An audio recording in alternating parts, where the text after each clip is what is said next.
ఆంధ్రప్రదేశ్ రాష్ట్రంలో అమరావతి అభివృద్ధిపైన ప్రస్తుతం అందరి ఆసక్తి నెలకొంది. ప్రధాని నరేంద్ర మోదీ అమరావతి నిర్మాణాల పునః ప్రారంభానికి రానున్న క్రమంలో రాజధాని అమరావతి పైన ప్రధానంగా చర్చ జరుగుతుంది. ఇక ఇదే క్రమంలో విట్ యూనివర్సిటీలో లాంచ్ ప్యాడ్ 2025 స్టార్టప్ ఎక్స్పోకు హాజరైన ఏపీ సీఎం చంద్రబాబు నాయుడు రాజధాని అమరావతి అభివృద్ధిపైన కీలక వ్యాఖ్యలు చేశారు. అమరావతి అభివృద్ధి అన్స్టాపబుల్ అని సీఎం చంద్రబాబు అభిప్రాయం వ్యక్తం చేశారు.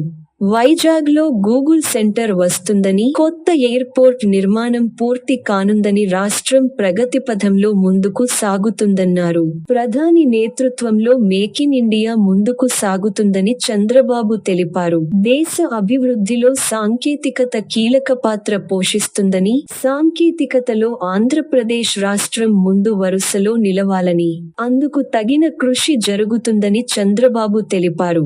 ఆంధ్రప్రదేశ్ రాష్ట్రంలోని కర్నూలులో దేశంలోని కీలకమైన డ్రోన్ సిటీ నిర్మాణం చేస్తున్నామని, శాటిలైట్ కూడా ఇక్కడి నుంచి పంపే ఏర్పాటు చేస్తామని చంద్రబాబు వెల్లడించారు.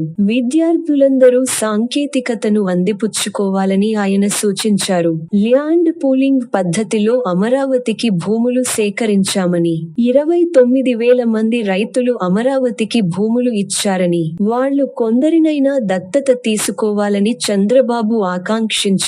మే 2వ తేదీన ప్రధాని నరేంద్ర మోదీ అమరావతికి వస్తున్నారని, చంద్రబాబు మళ్లీ అమరావతి పనులు పునః ప్రారంభం అవుతాయని తెలిపారు. స్వర్ణాంధ్ర 2047 రోడ్ మ్యాప్ సిద్ధం చేశామని, విద్యార్థులకు బంగారు భవిష్యత్తు ఇవ్వడానికి ఏం చేయాలో అది చేస్తామని చంద్రబాబు పేర్కొన్నారు. ప్రపంచంలోనే హైదరాబాద్ను ఐటీ హబ్గా తీర్చిదిద్దామని చంద్రబాబు, ప్రపంచంలోనే తెలుగువాళ్లు ట్రెండ్ సెట్ చేశారని పేర్కొన్నారు. అమరావతి విట్లో 95% ప్లేస్మెంట్స్ వస్తున్నాయని, అయితే ఉద్యోగాలు చేసి సంతృప్తి పడవద్దని, ఉద్యోగాలు ఇచ్చే స్థాయికి మీరంతా ఎదగాలని విద్యార్థులను ఉద్దేశించి చంద్రబాబు పేర్కొన్నారు.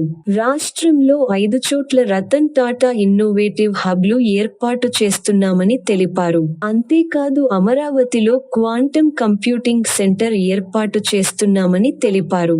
రాబోయే రోజుల్లో ఏకి భవిష్యత్తు ఉందని, విద్యార్థులు దాని మీద ఫోకస్ చేయాలన్నారు.